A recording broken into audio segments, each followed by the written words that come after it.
नमस्कार। आज का गणतंत्र दिवस ऐतिहासिक है और इतिहास में दर्ज हो चुका है। आज ऐसा बहुत कुछ हुआ जो नहीं होना चाहिए था। आज दो स्तर पर गणतंत्र दिवस चला। हम जानते हैं, एक तो राजपथ की जो परेड थी उसमें उसको बहुत छोटा कर दिया गया था कोविड की वजह से। 25,000 लोगों को बुलाया गया था, सिर्फ नेशनल स्टेडियम तक गई थी।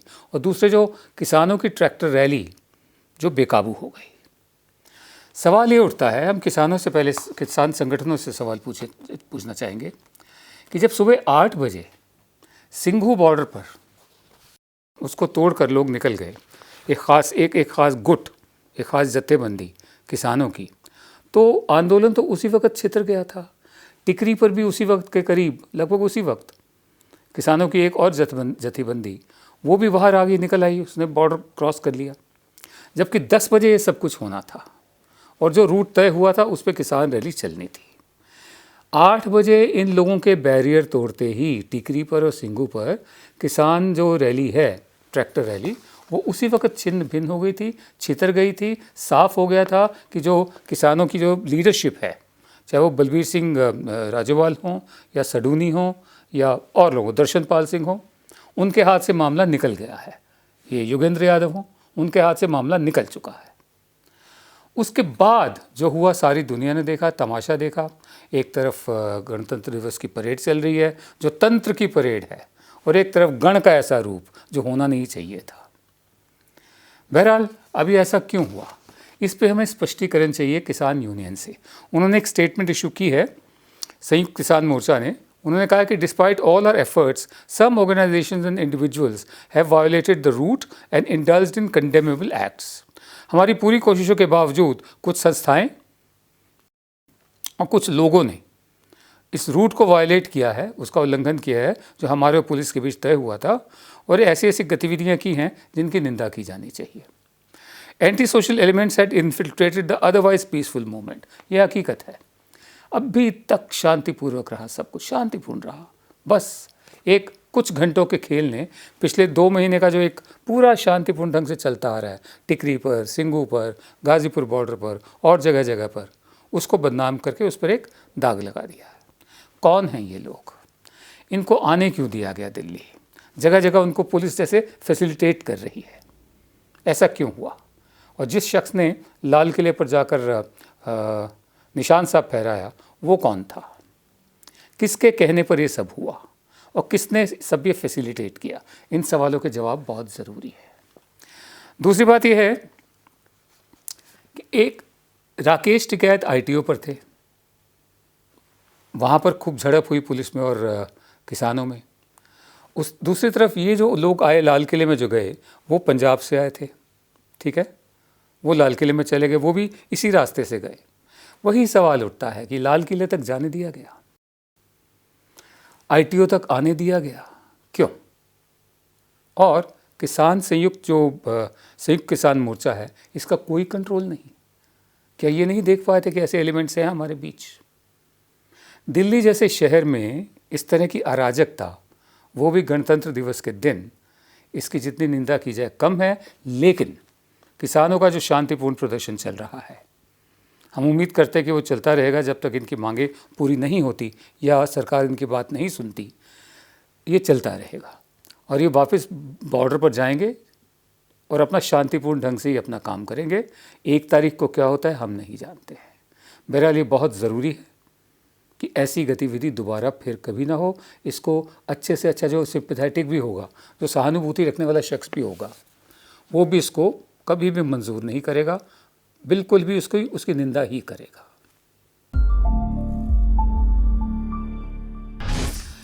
अभी हमने किसानों की बात करी, अब हम सरकार की बात करेंगे। दिल्ली देश की राजधानी है।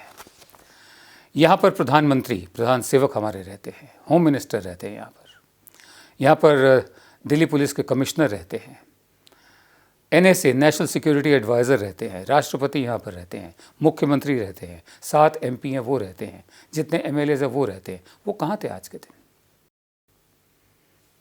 एक भी दिखा कोई नेता? एक भी कहीं पर दिखा कि कोई कुछ कोशिश चल रही हो? खासकर जो MLAs हैं, जो MPs हैं, वो कहाँ थे? दूसरी बात, सारा सिलसिला क्यों इतना लंबा खींचने दिया गया? नौबत ही क्यों आई कि आज ये सब हो। ये अब हम सरकार की खबर ले रहे हैं ज़रा। 5 जून को, जून 5, 3 फार्म बिल्स ऑर्डिनेंस बनाकर उनको लागू किया जाता है। 14 जून को भारतीय किसान यूनियन जो उग्रहां, वो एक वक्तव्य जारी करती है, स्टेटमेंट जारी करती है, इन ऑर्डिनेंस को रिजेक्ट करती है, निंदा करती है और एतराज़ जाहिर करती है।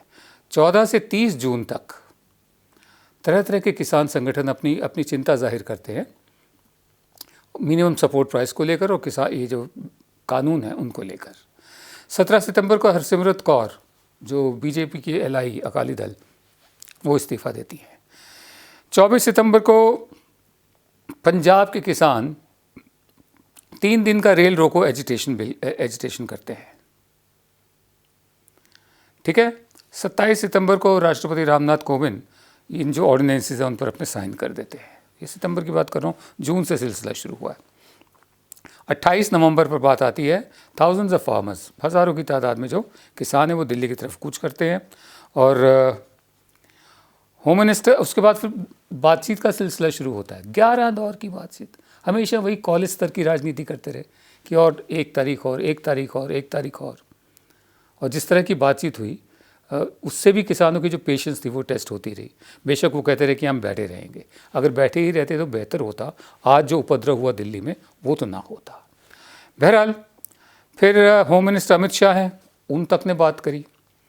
उसके बाद 11 जनवरी को सुप्रीम कोर्ट बीच में आ गई, उसने एक कमेटी बनाई और सरकार को कहा कि आप हैंडल नहीं कर पाए हैं, जो आज साबित भी हो गया।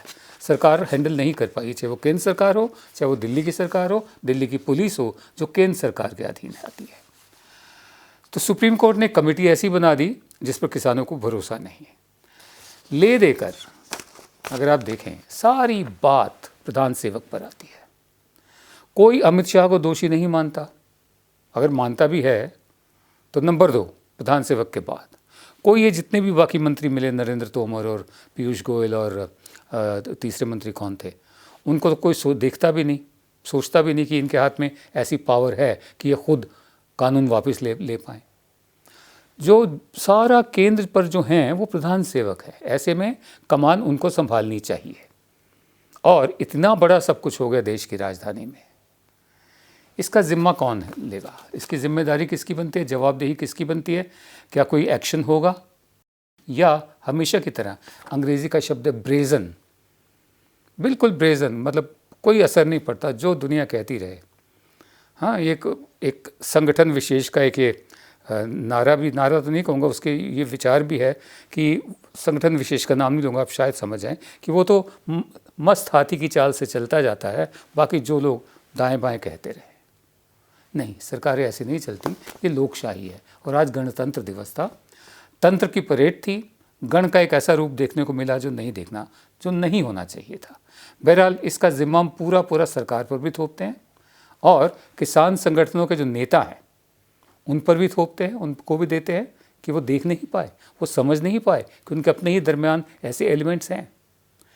हमें किसान संगठनों ने तो अपना वो दे दिया, एक वक्तव्य दिया है, और अब देखते हैं वो क्या करते हैं आगे।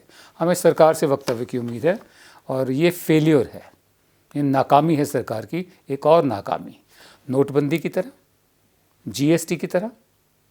उसके बाद जो कोविड का हैंडलिंग की गई जिस तरह से, जब कोविड फैला था तो उसकी तरह, फिर 4 घंटे के नोटिस पर लॉकडाउन की तरह, और किसानों का जो आंदोलन चल रहा है उसको ढंग से हैंडल नहीं कर पाए हैं, आज साबित हो गया। रोज़ की तरह शो का समापन एक कविता से। आज जो कुछ दिल्ली में हुआ उससे शंभुनाथ सिंह की कविता याद आ गई, मैं आपको पढ़ के सुनाता हूँ। इसका जो लब्बो लुबाब वो ये है कि सरकारें आती हैं जाती हैं, हमने खुद देखा है, आपने भी देखा है। राजघराने बड़े बड़े आए गए, मतलब गुरु नानक तो यहाँ तक लिखा था, राम गयो रावण गयो जाको बहु परिवार, इतने बड़े बड़े परिवार थे लेकिन वो भी गए। तो राजघराने भी आते हैं जाते हैं, पार्टियाँ आती हैं जाती हैं, लेकिन जो सभ्यता हमारी है वो सिर्फ इमारतों से नहीं बनती, वो जनता से बनती है, लोक से बनती है। लोकशाही इसलिए कहते हैं, गण इसीलिए कहते हैं। तंत्र बदलते रहते हैं, गण कभी नहीं बदलते, लोग नहीं। तो कविता का शीर्षक है देश है हम, राजधानी नहीं। शंभुनाथ सिंह कहते हैं, देश हैं हम महज राजधानी नहीं, हम नगर थे कभी खंडहर हो गए, जनपदों में बिखर गांव घर हो गए। घर माने खत्म हो गए। हम नगर थे कभी खंडहर हो गए, जनपदों में बिखर गांव घर हो गए। हम जमीन पर लिखे आसमां के तले एक इतिहास जीवित, हम जमीन पर लिखे आसमां के तले एक इतिहास जीवित, कहानी नहीं। देश है हम महज राजधानी नहीं। हम बदलते हुए भी ना बदले कभी, हम बदलते हुए भी ना बदले कभी, लड़खड़ाए कभी और संभले कभी। हम बदलते हुए भी ना बदले कभी, लड़खड़ाए कभी और संभले कभी। हम हजारों बरस से जिसे जी रहे, जिंदगी वो नई या पुरानी नहीं। हम हजारों बरस से जिसे जी रहे, जिंदगी वो नई या पुरानी नहीं। हम ना जड़ बंधनों पे सहन कर सके, हम न जड़ बंधनों पे सहन कर सके। दास बनकर नहीं अनुकरण कर सके, हम न जड़ बंधनों पे सहन कर सके। दास बनकर नहीं अनुकरण कर सके। बह रहा हो जो हमारी रगों में अभी, वो गर्म खून है लाल पानी नहीं। बह रहा जो हमारी रगों में अभी, वो गर्म खून है लाल पानी नहीं। मोड़ सकती थी, मोड़ सकती मगर तोड़ सकती नहीं। मोड़ सकती मगर तोड़ सकती नहीं। हो सदी 20वीं या कि 21वीं, राह हमको दिखाती परावाक है। परावाक माने जो अंतरात्मा की आवाज़ कह लीजिए, जो दैवी शक्तियाँ हैं, फोर्सेस ऑफ नेचर हैं, लाइफ फोर्स है। हमें तो वो वाली जो आवाज़ एक आती है, हमें वो राह दिखाती है। राह हमको दिखाती परावाक है, दूरदर्शन या आकाशवाणी नहीं। दूरदर्शन या आकाशवाणी नहीं। देश है हम महज राजधानी नहीं। नमस्कार। जब हमने HW न्यूज नेटवर्क की नींव डाली थी, तब हमने ये ठाना था कि न्यूज और इंफॉर्मेशन ये लोगों तक फ्री पहुंचनी चाहिए, मुफ्त पहुंचनी चाहिए। और हम आज भी ये वचन पर कायम हैं। पर जैसे आपको मालूम है, न्यूज चैनल चलाने के लिए पैसों की जरूरत है। तो हमको सबको न्यूज फ्री पहुंचाने के लिए कुछ मेंबर्स और कुछ सपोर्टर्स की जरूरत है। जी हां, मेरी आप सबसे गुजारिश कि आप सब HW न्यूज हिंदी की मेंबरशिप को ग्रहण करें। ये सदस्यता स्वैच्छिक है, यानी कि आप अपनी मर्जी के मुताबिक इसे ग्रहण कर सकते हैं। क्योंकि अगर आप इसे ग्रहण नहीं भी करते, तब भी आपको HW न्यूज हिंदी के तमाम कार्यक्रम मिलते रहेंगे। मगर अगर आप चाहते हैं कि आजाद न्यूज जो है वो मजबूत हो, अगर आप चाहते हैं कि वो न्यूज जो सत्ता से सवाल पूछती है वो मजबूत हो, तो जरूर बने HW न्यूज हिंदी के सदस्य। जो लोग हमारे 89 रुपए प्रति महीने वाले कार्यक्रम से जुड़ेंगे, उनके लिए HW न्यूज का बैच विश मिलेगा।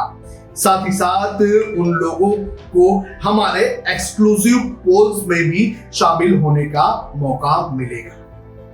इसके अलावा हमारा जो दूसरा मेंबरशिप कार्यक्रम है वो 199 रुपीस प्रति महीने का है, यानी कि 199 रुपए प्रति महीने। और इस प्रोग्राम में हमारे जो मेंबर्स हैं उन्हें 99 रुपए के प्रोग्राम वाले सभी चीजें तो मिलेंगी। इसके अलावा बिजनेस से जुड़ी हुई बातें भी हम करेंगे।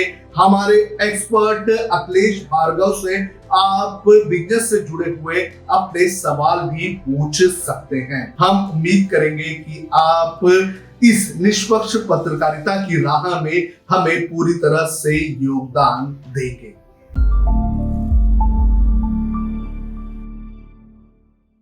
अब खबरें पाइए सबसे पहले हमारे मोबाइल न्यूज एप्लीकेशन पर। एंड्रॉइड या iOS प्लेटफॉर्म पर जाइए, HW न्यूज नेटवर्क को सर्च कीजिए, डाउनलोड कीजिए और अपनी सुविधानुसार भाषा का चयन कीजिए। खबरों की भीड़ में अपने काम की खबर पाते रहिए।